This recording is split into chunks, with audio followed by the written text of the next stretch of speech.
folder cusub ay samaysanay kadibna right click bay noqonaynaa gudihiisa waxaan ku furan doonaa maxay opening terminal bay noqonaynaa maadaama terminal computerka inoogu jiray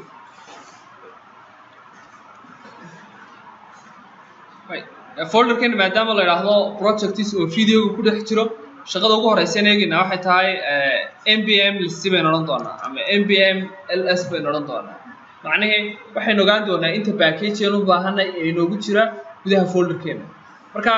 npm list hadayna eegno hadda gudaha folderkayga waxa igu jira maxay body parser waxa igu jira maxay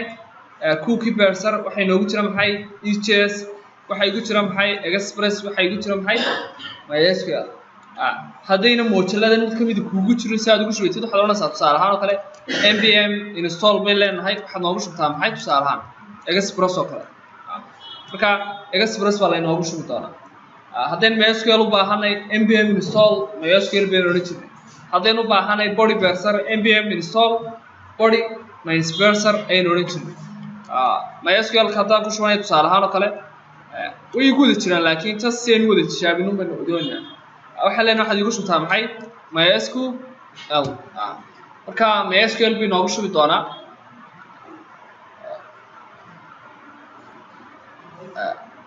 kadibna waxa leenahay last waxa noogu shubtaa maxay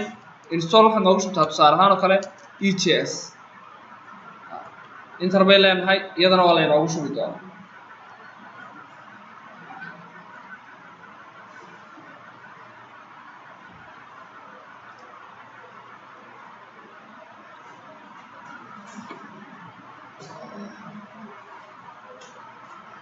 EJS no inoogu shubay waxay noo haray maxay body parser isagana inoogu shubay leenahay waa la inoogu shubi doonaa marka mid kasta downloadkiisu markuu noo dhamaado oo phone 0 vulnerabilities inoo soo baxo ayay noqon doonaa waxaad samaysaa maxay clearance iska idhaahdo iska masaxo npm baan leeyahay ls waxaad ii sheegtaa maxay inta shay meeshan igu jira ii soo saar marka list one sidan uu kugu soo baxo body parser EJS express ku shubanay iyo maxay MySQL intaas xaaj markay noogu jiraan tas halkan VS Code baynu ku furanaay code space dot hadaan qora maxay waxa igu furmi doona maxay Visual Studio Code intan markay noo furanto shaqada inuu baahan waxa tahay halka waxaan ka samaysan doonaa maxay folder la yiraahdo maxay views simple halkan dibadana ku jira baan sameeyay hadaan ku taasaaw fahmayna adag tahay project-aygu waa kan folder-kayga waxa leeyahay new folder waxaad ii samaysaa folder la yiraahdo horta public wuxuu noo hayn doonaa wixii CSS aynu u baahanay kadibna waxa leeyahay waxa noo samaysaa sidoo kale new folder kale oo tusaale ahaan oo kale aan idhaahno waxa la yiraahdaa maxay views waxaan samaysan folder la yiraahdo public iyo folder la yiraahdo maxay views VS Code keenay soo gal doona halkan waxay nooga soo baxay public iyo views views keenay iman doona waxa leenahay waxa nooga samaysaa maxay gudihiisa file la yiraahdo tusaale ahaan oo kale register.ejs waa file noociisa yahay ama formatkiisa yahay EJS file wala inoo save gareeyay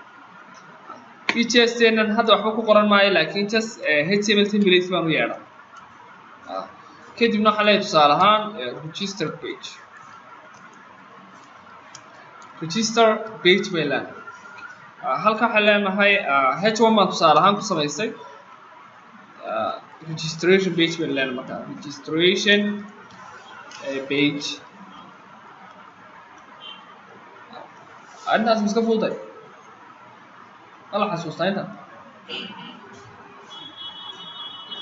هنا ما حسوسنا وي registration page بين ويانا waxaan isticmaalnaa hadaan xasuusano bootstrap isticmaalnaa CSS isticmaalnaa option kaynu baahanay waan isticmaali karnaa marka CSS baan iskaga xiran doonaa link baan leeyahay waxaad igu xiri doontaa warqad loo yaqaan maxay style.css warqadan inoo samaysna gudaha folderkeena public ay tagi doonaa folderka marka saa u dul istaagan furo macnaheedu ishiisu way furantahay halka waxa leeyahay waxaad iga samaysaa file yar oo loo yaqaan maxay style.css stylekeena waxa leena marka ugu horeyso waxa noo bedeli doontaa tusaale ahaan kale body-ga shayga ugu horeeyay u baahanay background oo u sameey marka background color isticmaali maayo soo yar qurux bato xooga background baan leeyahay kadibna linear gradient iyo yar isticmaali to right bay leenahay xagga midigtaan doonaynaa inuu yar bato ama wax laga bilaabo waxaan ka bilaaban doonaa tusaale ahaan blue iyo orange oo kale xisbiga wacnaa karaamadooti intaan markay sameeyno H1 bay noo jirtay soo saamaheen H1 tan waxa leenahay tagastigeeda ama tusaale ahaan kale colorka farteeda waxaad ka dhigi doontaa cadaan font size bay qaadan jirnay haddii aan xasuusano font size ka waxaan leeyahay 2 ram baad ka dhigi doontaa saasan ka dhigan hadhow bayna arki doonaa markaa register baan haysanaa soo saama labada waa iska day halkan banaankaan iman waxaan samaysanayaa registration-kayga waxaan ka fikirayaa imsa shay baan u baahanay tusaale ahaan kale database-kaaga maxaad u baahantahay marka waxaan isweydiin doonaa tusaale ahaan kale waxa laynagu waxaad samaysaan database guud oo la yiraahdo tusaale ahaan kale school baa la yiraahdaa database-keeda iskuulku wuxuu diiwaan gelinayaa ama waxyaabaha uu diiwaan gashado waxa kamid ah tusaale ahaan kale arday buu diiwaan geliyaa iskuulkani kan waa database-keeda soo kale waxaan leenahay database-keenu waxyaabuhu inoo diiwaan gelinaya waxa kamid ah arday baa laynaga rabaa table-keena labaad waxaan bixin doonaa maxay students iskuulku waa database-keena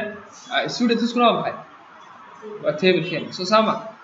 way table-keena waxaan isweydiin doonaa xaaji imsa column inooga koobnaanaya columns-ka soo meynaa noqon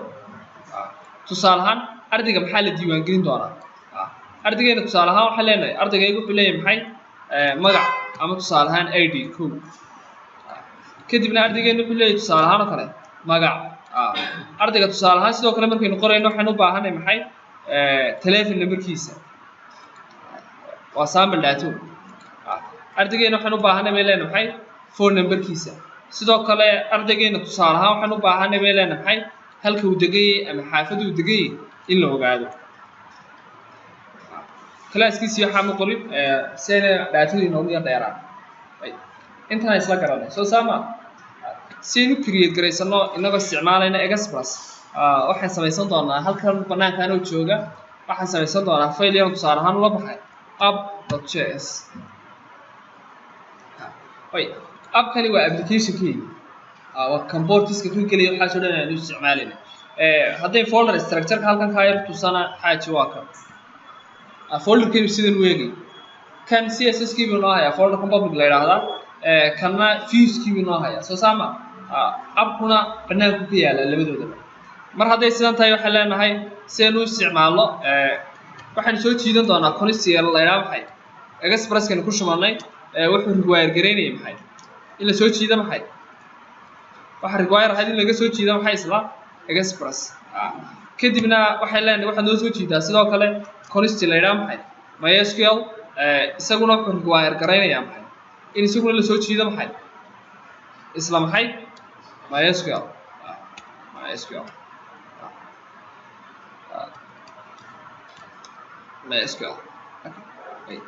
sidoo kale waxay leenahay waxaan u baahanay connection kale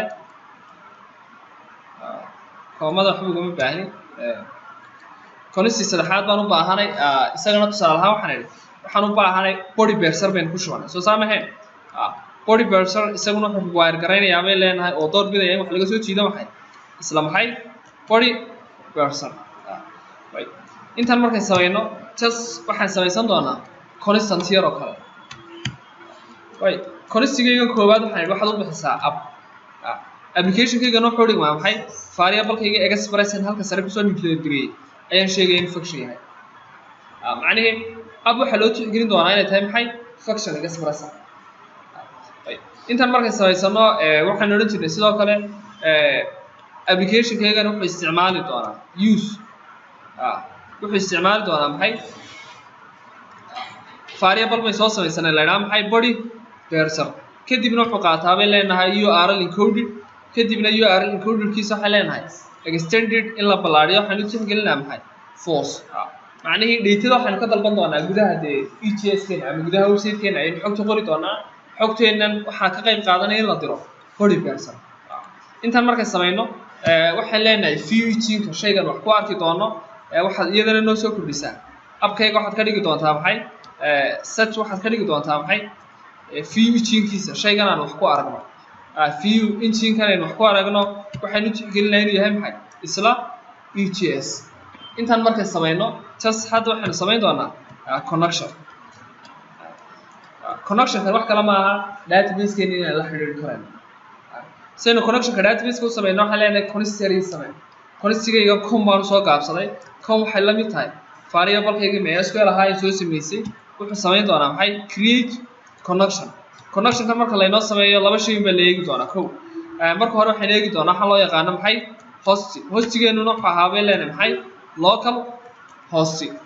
kadibna waxaan leenahay sidoo kale waxaad noo eegi doontaa maxay userka magacaan aan isticmaalaa isagana waxaan leenahay wax magaca ma lihiin waxaa la yidhaahdaa maxay root password-keena waxaan leenahay hadda password-kaygu waa empty oo wax password xaaji ma isticmaalayno intaanay samaysanay kadibna waxaan leenahay si aan u hubino connection-keena con waxay samayn doontaa connect isku xidh bay samayn doontaa isku xidhkeena markay samaynayno laba shay baa soo noqonaya kow error baa soo noqon doona ama waxaa soo noqonaysa maxay natiijo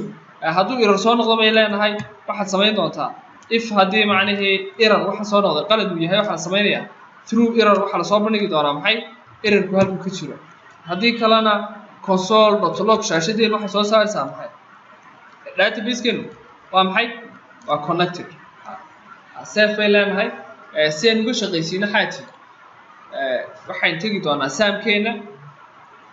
saamkeenu ma shidnay layna saamkeena in tegi doonaa waynu soo bixinaynaa markaa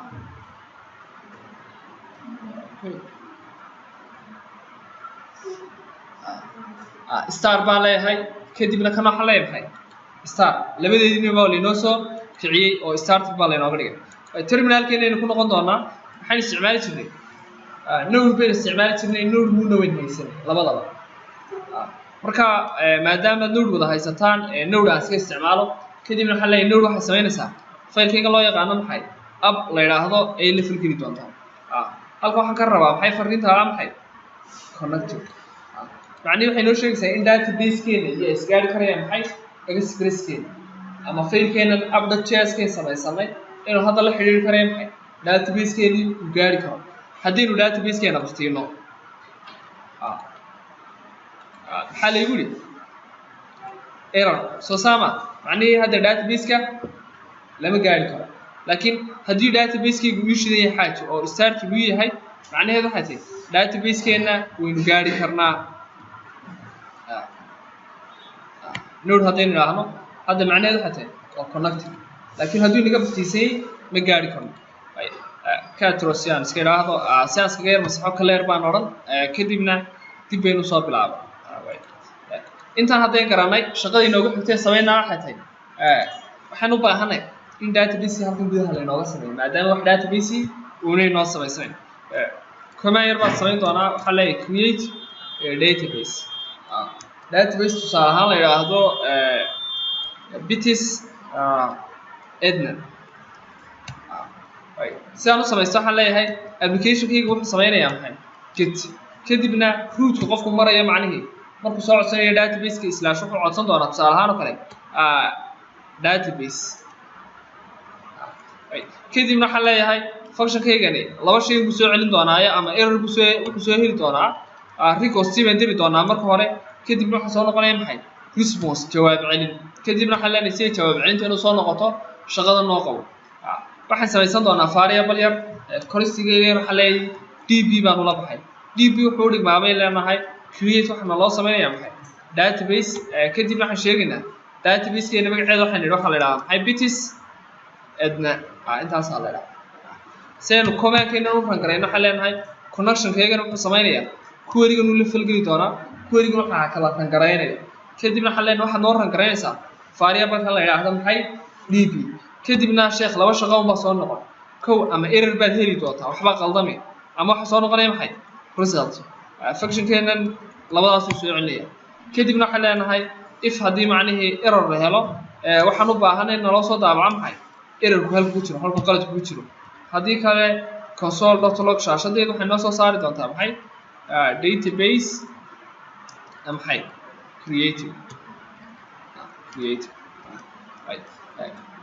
inta markay sameysano waxay sameysan doonaa port numberkan wax ka dalbanayna halka waxa leenahay sidoo kale response ku send wuxuu soo diri doonaa ama browser ku fariin soo celin doonaa waxay tahay database creative macnaheedu shaashada madooba console-ka waynu ku heli doonaa database created sidoo kale browser kana waxaan ka heli doonaa maxay database creative waxaan sameysan doonaa portiga isticmaalayna si aanu sameeyna waxaan oran jirnay app.listen application-kaygu wuxuu dhageysta tusaale ahaan kale portiga la yiraahdo tusaale ahaan kale 5 kadibna waxaan leenahay si aan isagan u sii ogaano fariin yar madow aan sii raacin doonaa console ka soo baxda simple use waxaan oran doonaa waxa isticmaashaa maxay portka loo yaqaan maxay 5000 save ay leenahay terminalkeeni dib ka soo ficin markaa hadda node move baan iska isticmaalay maadaama shaqadeenu sii soconayso node move baan leeyahay kadibna waxaan leeyahay faylkayga app la yiraahdo soo kici connected baa leeyahay connection ku shaqeynaya mar hadduu connection ku shaqeynayo browserkeena ay galo browserkayga laba meelood baan hubin kow halkan waxaan ka geli doonaa local host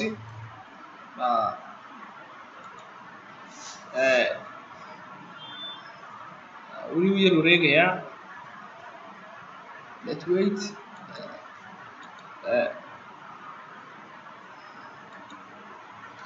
local host way leenahay port numberkeenu waxa ahaa maxay slash bay noqon doonaa php myadmin ama 80/php myadmin si aanu kala php geli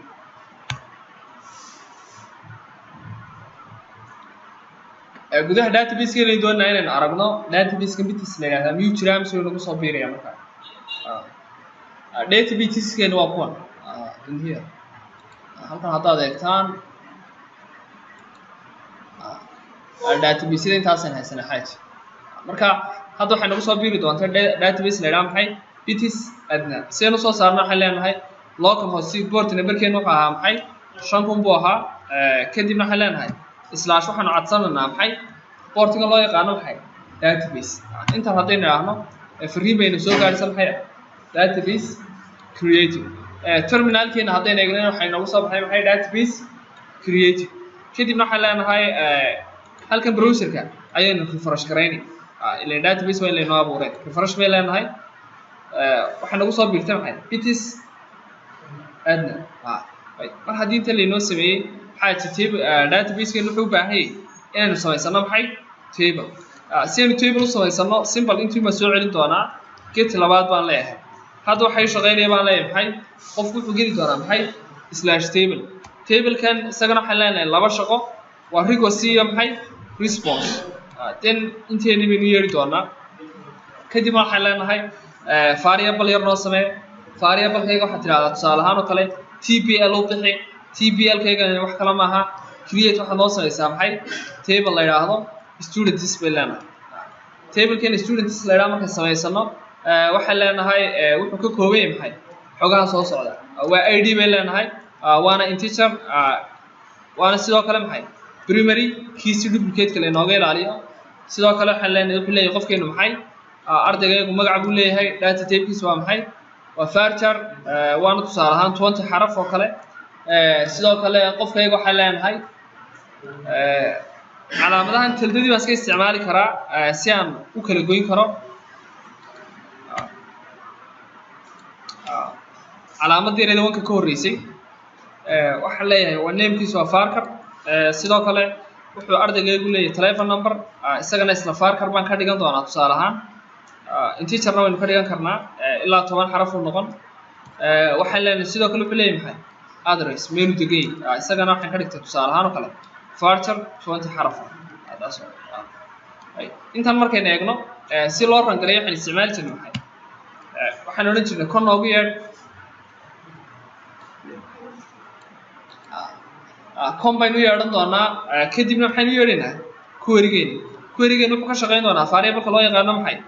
tbl kadibna waxaan eegi doonaa maxay ama error baa soo noqon ama maxay result kadibna waxaan leenahay if haddii macnihii lasoo helo maxay error waxaa la samaynayaa maxay true errorkaa lasoo bandhigi doonaa haddii kalena console.log shaashadayda waxaan ka rabnaa tusaale ahaan oo kale inayna tiraahdo data table created table created halkan dambena maxay ku sheegi jirnay response descend soo saama fariinta uu browserku soo diraya macnaheeda mid console-ka soo diraya midna browserka soo diraya marka isna wuxuu odhan doonaa maxay table created table-kaagii waa lagu sameeyay safeland again marka browserkeena haddayn ka eegno markii hore slash maxaynu dalbanay database soo saama hadda waxaan dalban doonaa maxay table laakiin intaanan tableka dalban waxa shardiya waa inaan database-kayga magaciisa sheego halkan sare markaa waxaan kusoo darsan doonaa maxay database kadibna waxaan leenahay database-kayga waxaa la yidhaha maxay waxaa la yidhaahdaa maxay bitis edna enda baan ka dhignay sorry markaa saasaynu qoranay save bitis enda bay leenahay database-keena kadibna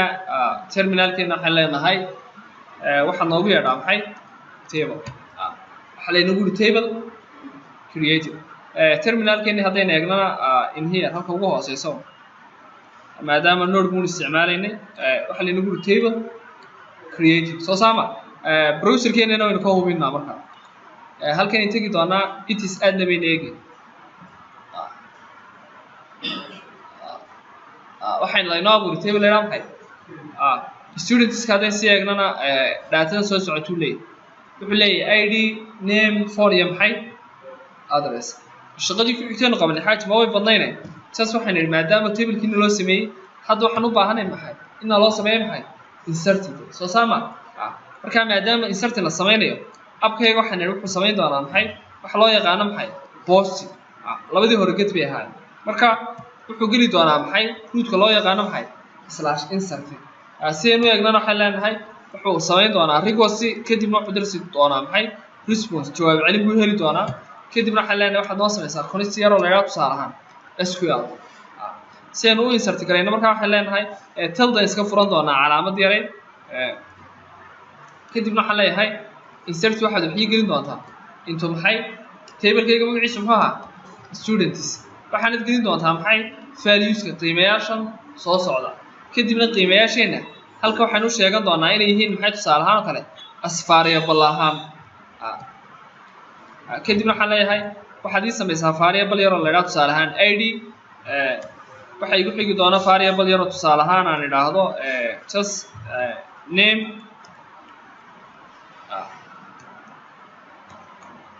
waxay inoogu xigi doona tusaale ahaan variable yaroo aynu idhaahno labadiis code waa inaanu dhamaystirno waxaa la yidhaahdaa formku inoo haynayaa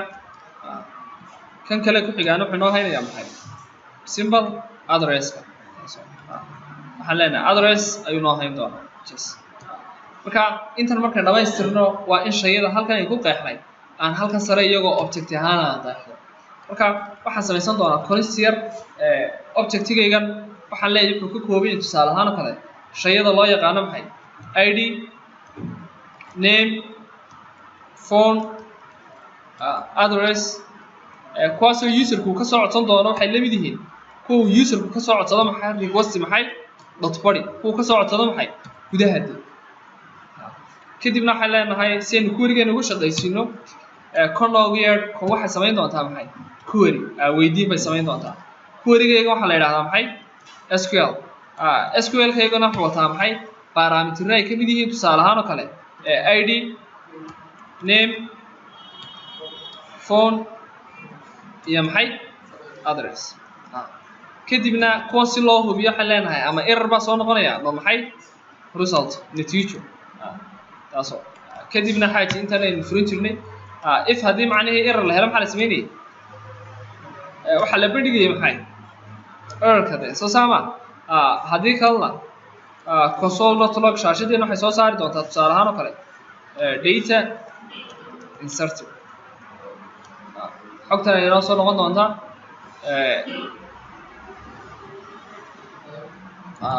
halkan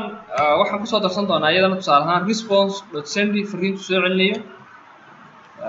waxaan leenahay waxaad soo celisaa tusaale ahaan oo kale data insert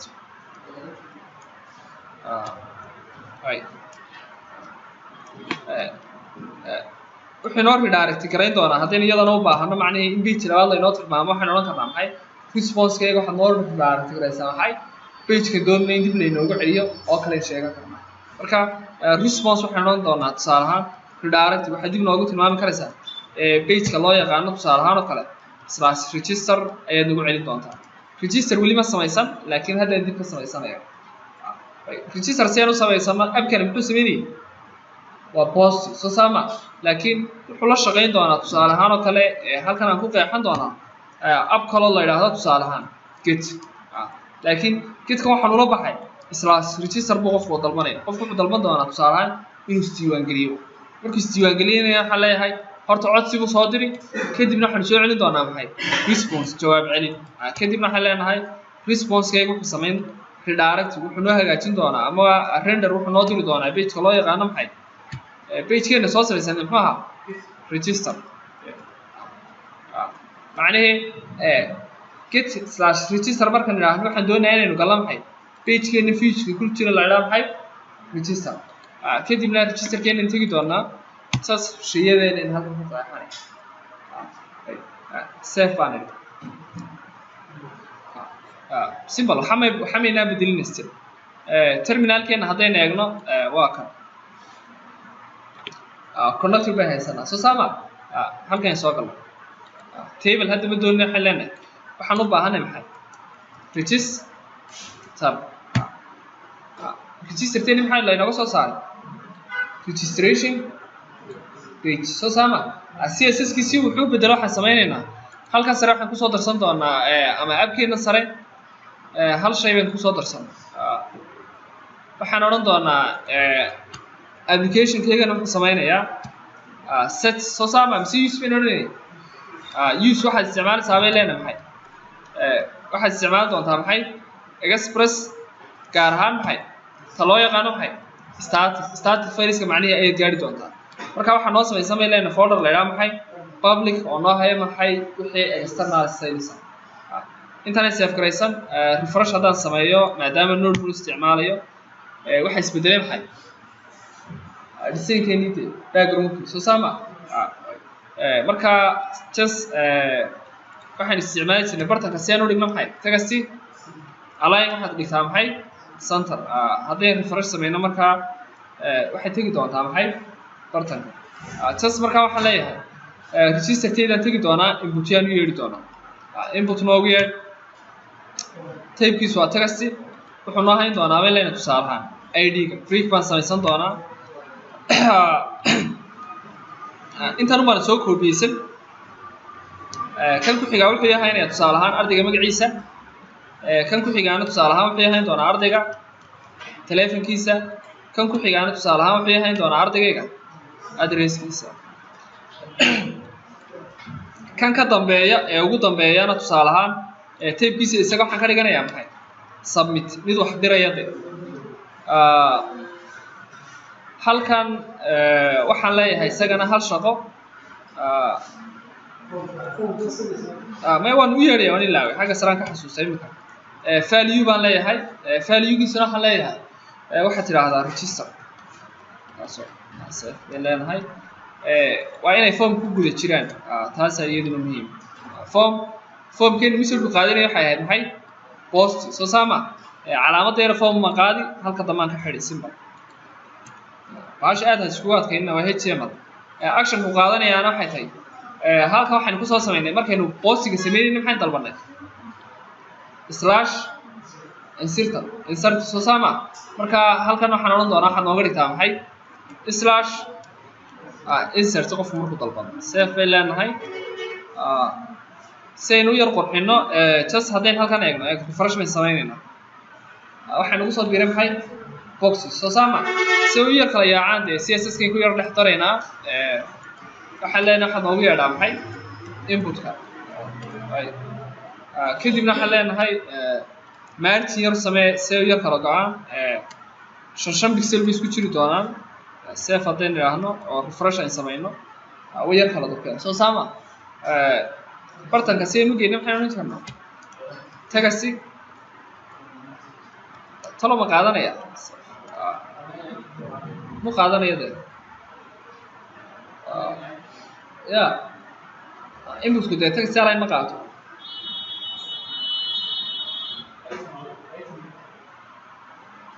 ma qaadanayo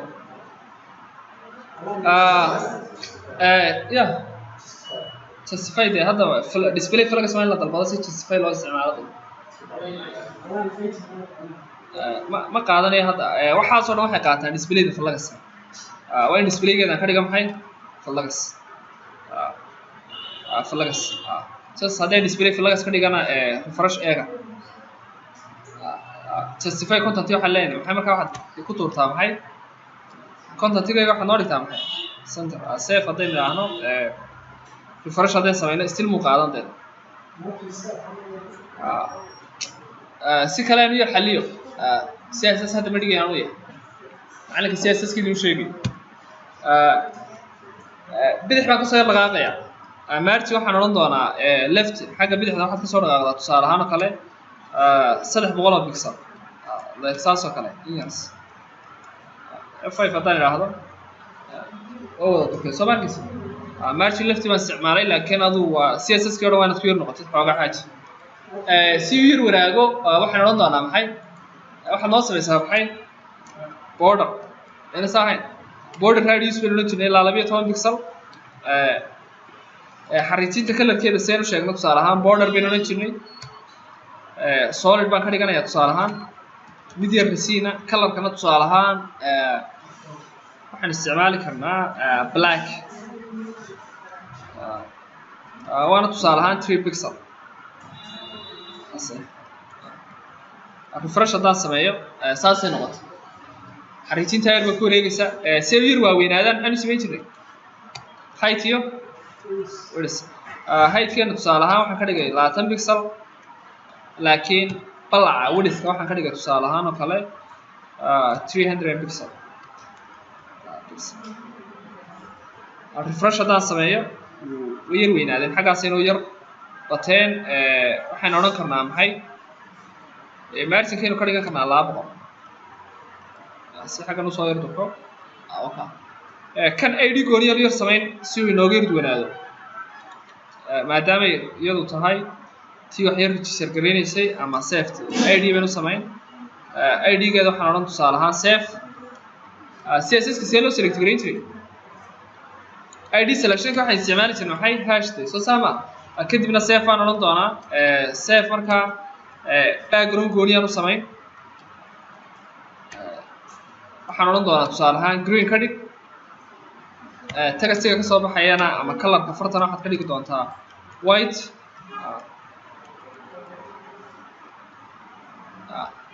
si aan u yar yareeyo waxaan odhan doonaa waxaad u samayn doontaa height-keedu ma badnaa 30 pixel ama tusaale ahaan padding u samee symbol padding 20 pixel u yar ballaaratay waxaanu kasoo jaraynaa un maxay width-keeda in yar koobi waxaan odhan doonaa iyada waxaad ka dhigtaa 100 pixel iyagas way ka yaraatay soo saama bartanka see u tagta maxaan odhanayaa ya height-na u yar samee maybe 20 pixel okay bartanka see u tagta maxaan odhanaa margin umaynaan dhanka kaga soo yardanayde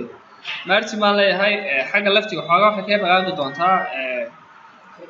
10 pixel saayida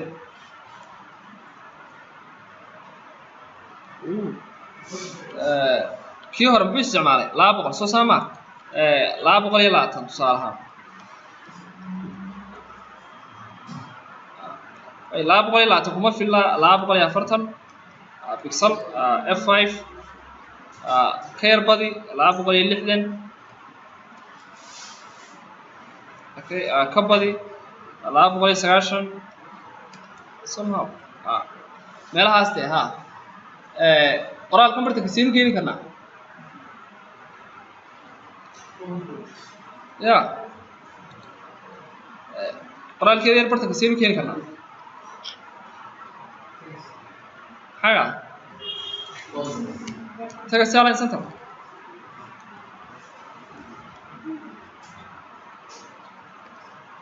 اسمه بدلينتي إذا كان سكوت وضعنا نسين كينا أنا بحنا هذا يقول وريني تصح الرباع قف كم جعيس مركز سواق قرنة صارها أيدي سواون وح كلمة محي سينو حسوسنا محا كلمة بليس هولدر ريسكي دي ما صاحين تس بليس هولدر نقدر وحلنا هاي user ID أما student ID student ID أنت نريد وضعات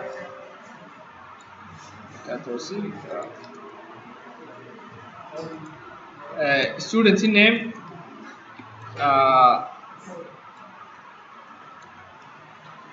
student phone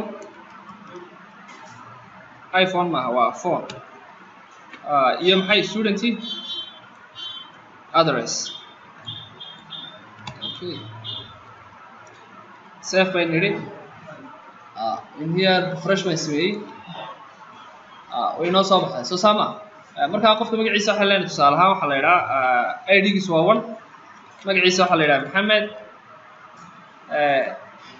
telephone numberkiisu waa kan tusaalahan 3263 address kani star buu degay register by niri waxa la yiraahdaa ID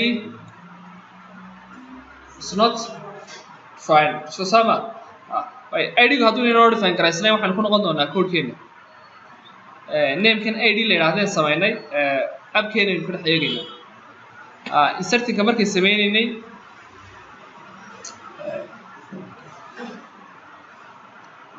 $2 baan raaciyay sorry save day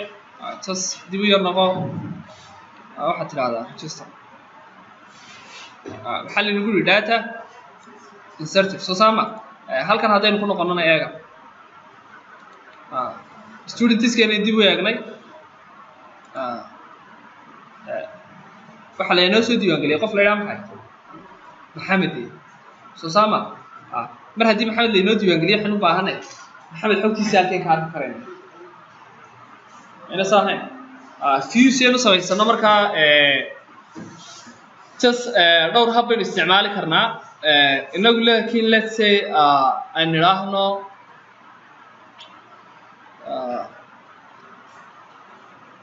okay waxaan isticmaali karnaa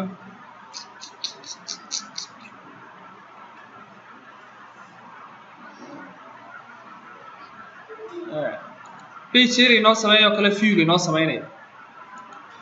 view geena tagi doonaa kan registration kiga ku dhacay soo saama waxaad inoo sameysaan file yar oo la yiraahdo list.ets seen wuxuu soo helana inoogu wada yeedha intan kadibna waxaan leenahay student list hadda qurxin uma socdo waan yar save garaysano ets halka waxaan leenahay h1 student list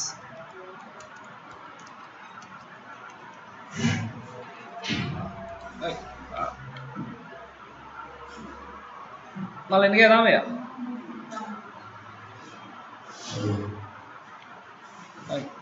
halkaas iskaga joojinay mar haddii idinka hedaa yeah